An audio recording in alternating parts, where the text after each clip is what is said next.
Welcome to Master of CheMOMstry, where motherhood and science collide. I'm so glad that you found my channel. In today's video, I'm going to tell you about the time my husband found a live snake in my child's bed in the dead of winter, and then I'm going to explain and provide some information about the science of ectotherms.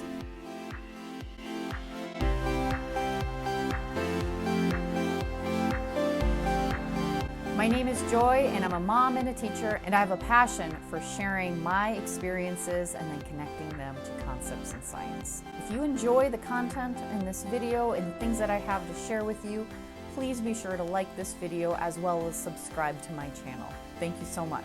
It was the middle of the winter in the Midwest. The weekend temperature was really cold, below freezing. So below 32 degrees Fahrenheit, I'm talking under 0 degrees Fahrenheit. I was visiting my sister who lived in a different state at the time, and my husband was holding down the fort with our two children who were around 4 and 2 at the time. It was my birthday weekend, and I wanted to go and see my sister and hang out with her, check out the new city that she was living in, and we spent a lot of time just visiting, shopping, and eating. The morning of my birthday, my husband called to say happy birthday and then said there was a snake in your daughter's bed. At first, I thought, is he joking around? Like, is that supposed to be a funny birthday joke? And then I realized my husband isn't a jokester. He doesn't try to get me or trick me. That's not the kind of personality he has. So when I asked him, are you serious? He said yes. Here's the story. I need to first tell you that our daughter was addicted to her pacifier. That comes into play in just a little bit. So she woke up and was yelling at my husband, yelling at something that he couldn't comprehend because of the pacifier that was in her mouth. And eventually he just said, just come in my room, tell me what you want. She told him, still with pacifier in her mouth, something about a snake. And so he's like, whatever, just go to bed, you're fine. Well, she was adamant it was not going anywhere and kept making a hissing sound, trying to reinforce what she was telling him. Now, something you should know about her is at that time, she was in her storytelling phase. So earlier that week, she had told us that there was a bear outside of her window. In the location in which we lived, there was no possibility that bears would have been present. The reality is, at that point, you couldn't trust anything she said. Finally, he gave up on trying to argue with her and convince her to go back to her bedroom.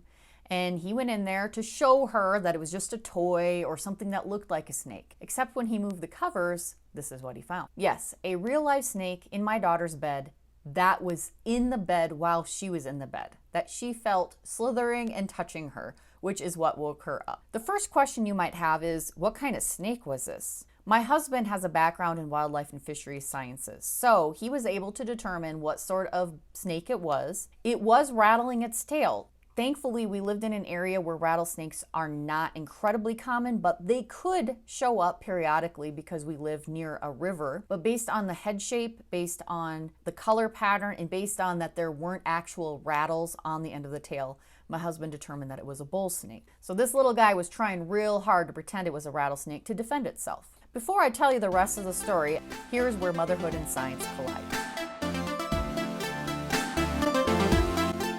What should you know about bullsnakes? Well, they're harmless to humans because they are not venomous. They enjoy hunting things like rodents and birds and lizards and eggs, and they will defend themselves if they have to. The first question I had about this disconcerting event is, why wasn't the snake hibernating somewhere? It's cold-blooded, so it should be somewhere in a den with other snakes. Let's first talk about what cold-blooded is. It's a simpler way of saying that snakes are ectotherms or ectothermic. What is an ectotherm? Before we talk about ectotherms, let's talk about something that you are very familiar with, endotherms. Why do I say that you're familiar with that word? It's because you are one. An endotherm is an organism that is warm-blooded. An endotherm is an organism that regulates its own internal heat and therefore maintains a particular body temperature within a specific range. For example, in humans, the average is 98.6 degrees Fahrenheit. Although there has been a study that just came out recently that I linked in the video description that has found that in the United States, the average body temperature has actually decreased. There are many factors that contribute to an endotherm's temperature regulation, but the main one happens to be metabolism. Metabolism is all the chemical reactions that happen in all of the cells of an organism. Or another way of saying it is the building up or the breaking down of materials for every single cell that makes up an individual. When warm-blooded creatures bring in foods, the foods that they eat get converted into usable energy. And part of that process of breaking down the food means tearing apart the bonds between the atoms that make up the food. And from that, one of the byproducts is heat. An ectotherm doesn't need food to generate body heat. It can bask on a warm rock or hang out in the sunlight, but that means when it cools off, the activity of a cold-blooded organism also will slow down. All atoms that make up matter, which make up us, move. The more heat there is, the faster the atoms move. The faster the atoms move, the more they run into each other. And the more they run into each other, the higher the chance a chemical reaction might occur between them or among them. So when there is environmental heat available, ectotherms are more active, and when there's less heat around, they are less active. The second question is, where should the snake actually be when it's cold, rather than being in my daughter's bed in my house? In areas where winters can get quite cold, snakes are going to go to dens or hibernacula. If you're talking about just one den, then it's called a hibernaculum.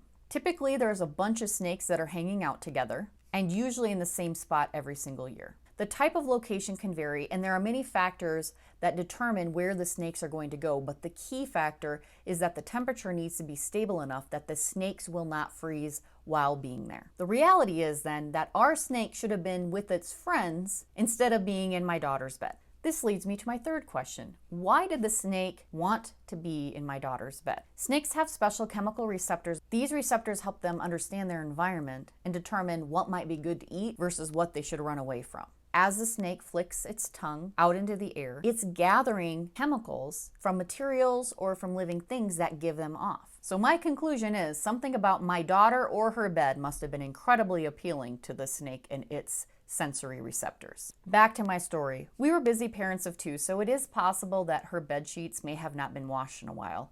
And it's also possible that she may have not been washed in a while. She was also fighting ear infections frequently at that time, and her ears always smelled. So it is possible that that odor was something that the snake was sensing and was attracted to. Why was the snake in our house and not in a hibernaculum with its buddies? We have 3 hypotheses, which is a fancy word for educated guesses, for why the snake was in our house. The first hypothesis is that the kids, and probably including myself as well, were really bad at making sure the doors to the outside of the house were fully shut. If it did come in the summer or fall, that means it had been living in our house a while, so how was it surviving? Well, first of all, because it's an ectotherm, it could go without food for a while if it was in a cool place and didn't do a whole lot of activity. The other thing is, when we moved into that house, there was a bit of a pest problem. We saw that we had evidence of mice, and of course we did something about it, and we're working on trying to find the breach of where they were getting in. And we also found these weird insects that did not look native to the state we lived in. And later we found out from neighbors that the previous owner had owned a reptile that then was being fed these insects. So some of them had escaped and been living down in the basement as well. So with those 2 pests, there weren't that many of them, but there were some. The snake could have been living in our basement helping us control our pest problem. The second hypothesis is that there may have been a hibernaculum very near our house.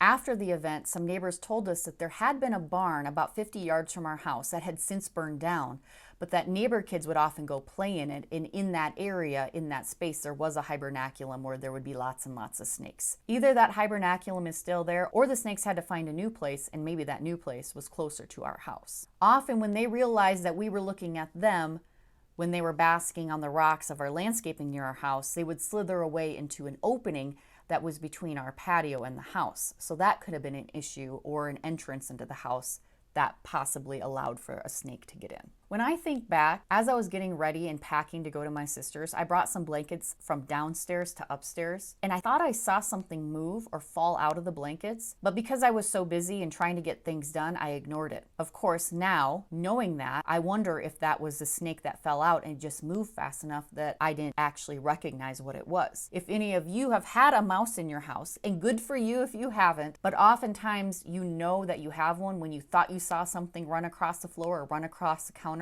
but you weren't sure? I am suspecting a similar situation here. The last item you might be interested in is, what did my husband do with the snake? My husband managed to catch the snake before it got away and hid again, and he put it into a garbage can. And by the way, we still have said garbage can. The event must have not scarred us too bad if we thought we could still use it. And don't worry, my husband washed it out after the fact. My husband then called the local conservation officer to find out if the aquarium in the area would be willing to take it. The aquarium featured fish, reptile, and amphibians native to the state. Unfortunately, they didn't have space for it. So instead, my husband brought the snake to a large brush pile a few miles away and let it go in hopes that it could find a nice warm spot within that brush pile so that it could survive. Let's wrap things up. As a mom and a teacher, and just as a person, I love to share my wisdom with others. So here are 2 takeaways from this video. Number 1, bull snakes are ectotherms. Ectotherms are cold-blooded.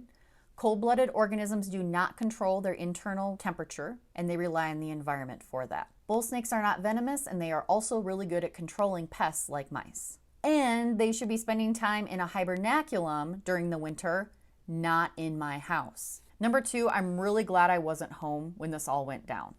It's bad enough knowing that there was a live snake in your house in the dead of winter, but a live snake in your daughter's bed is just something else. I did and still do have a healthy respect for snakes in their natural environment, just not in my house. Do you have a story like mine, or something that happened to your kids that you'd like to share? Or do you have any questions about the biology or chemistry that I covered? Please feel free to comment or to contact me via email. If you enjoyed this, please make sure to like my video as well as subscribe to my channel. Our experiences can teach us so much, and I love sharing them with you. Thank you for watching.